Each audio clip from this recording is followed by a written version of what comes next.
میری گزارش یہی ہے کہ جس محبت سے، جس خلوص سے میں مجلس پڑھ رہی ہوں، اتنے ہی خلوص سے آپ سنیے گا. زیادہ زحمت نہیں ہوگی، لیکن درود کے ساتھ ساتھ توجہات کو محفوظ رکھیے، کیونکہ اتنی دور سے میرا مجلس پڑھنے کا مقصد حاصل ہونا چاہیے اور آپ کا آنے کا مقصد حاصل ہو.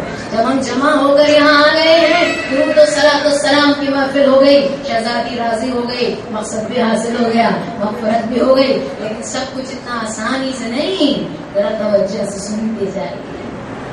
جس عنوان پر ہم گفتگو کریں گے وہ عنوان ہے اطاعت رسول، معرفت رسول.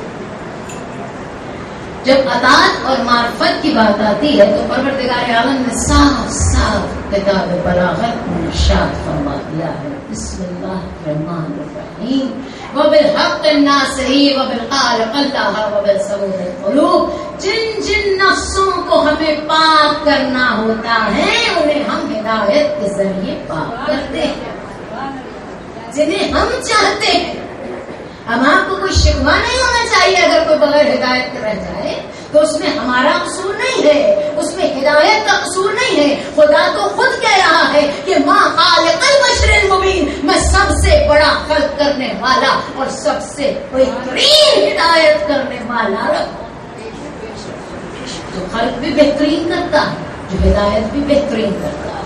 اور تمہارا کام کیا ہے کہ تم ان حق کے راستوں کو پہچان کر ان کی اطاعت میں جبیں کو جھکا کر چلتے رہو. کس کی اطاعت کے راستوں پر. اور کس کی اطاعت؟ بے شک خدا کی اطاعت. خدا کی اطاعت آپ کیسے کرتے ہیں؟ قرآن میں دیکھیے خدا کی اطاعت شروع ہوتی ہے اطاعت رسالت محض سے.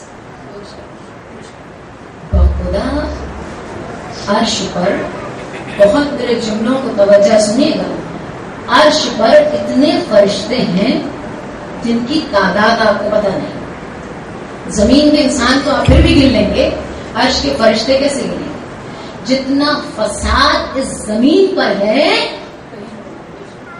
آسمان پر نہیں. سن رہے نا؟ آسمان پر نہیں. تو اللہ سے سوال کیجئے کہ پالنے والے ہم بھی تو تیرے بندے ہیں، آسمان پر بھی تیرے ہی بنائے ہوئے فرشتے ہیں، پھر وہاں فساد نہیں ہے، زمین فساد سے خالی نہیں ہے. تو ایک ہی جواب ایسا پروردگار کی طرف سے چلتا ہوا پہنچے گا کہ زمین پر لوگوں نے اپنے قبلے تقسیم کر دیے، اپنا ایمان تقسیم کر دیا، اپنا مذہب تقسیم کر دیا. فرشتوں کا قبلہ جو آدم سے کھڑا ہوا تھا وہ آج تک قائم ہے. اتنے آرام سے آپ میری بات سن لیا. ایک اچھا سوال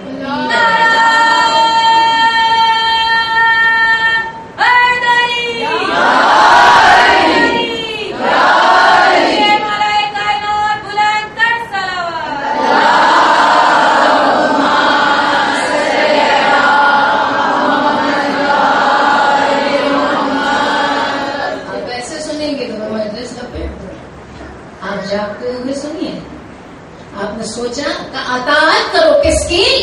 جو قابل اطاعت ہے، جو قابل ستائش ہے، جو قابل معرفت ہے، جو حق ہے، جو معصوم ہے، جو بلند ہے، جو اعلیٰ ہے، جو افضل ہے، جو طاہر ہے، جو طیب ہے، جو حق ہے خدا کی طرف سے اسے مانو، اس کے راستے پر چلو. تو پوچھئے نہیں آتا دنیا میں اتنا فساد کا انہوں نے اطاعت کے معنی ہی پلٹ دی. فرشتوں کا قبلہ وہی ہے جو آدم سے تھا، فرشتوں کا ایمان وہی ہے. ہمارا ایمان ٹکڑے ٹکڑے ہوا. تو جہاں شیطان نے شک کا بیج بو دیا ہو وہاں کوئی قوم و ملت ایک جگہ جمع نہیں ہوتی. 70-72 فرقے آپ جمع کیجیے، آپ لائیے اطاعت پہ لے کر آئیے. اللہ لائے گا کیونکہ وہ پہلے ہی قرآن میں کہہ چکے. نہیں ہے یہ مت سمجھیے کہ کبھی کوئی ایک ہوگا، نہیں، یہ ایک ہو کر بیٹھیں گے. خدا خود کہہ رہا ہے وعد اللہ وبالفضل کریم، میں وہ کریم رب ہوں جب ہدایت دیتا ہوں تو پتہ نہیں چلتا کس جانب سے آئی، جب میں دیتا ہوں بس میں دیتا ہوں اور پہنچ جاتی، اطاعت کرو کس کی؟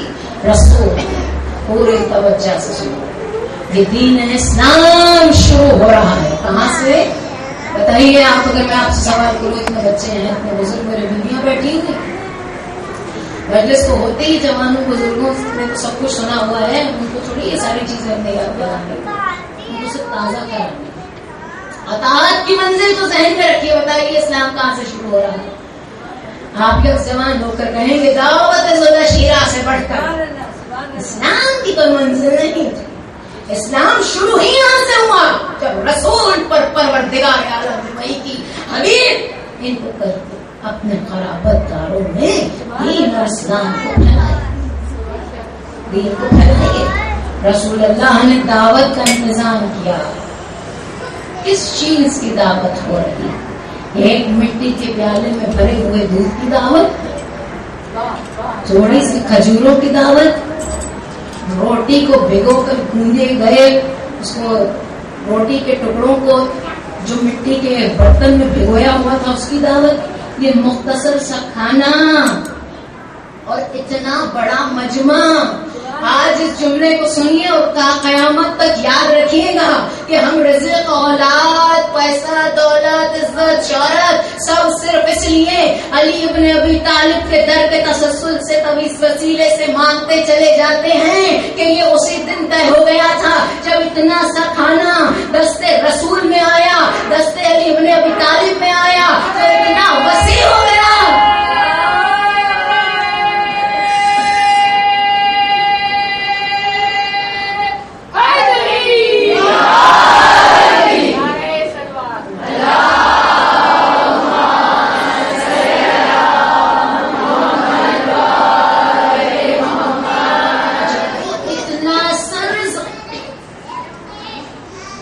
جناب ابو طالب سے بٹے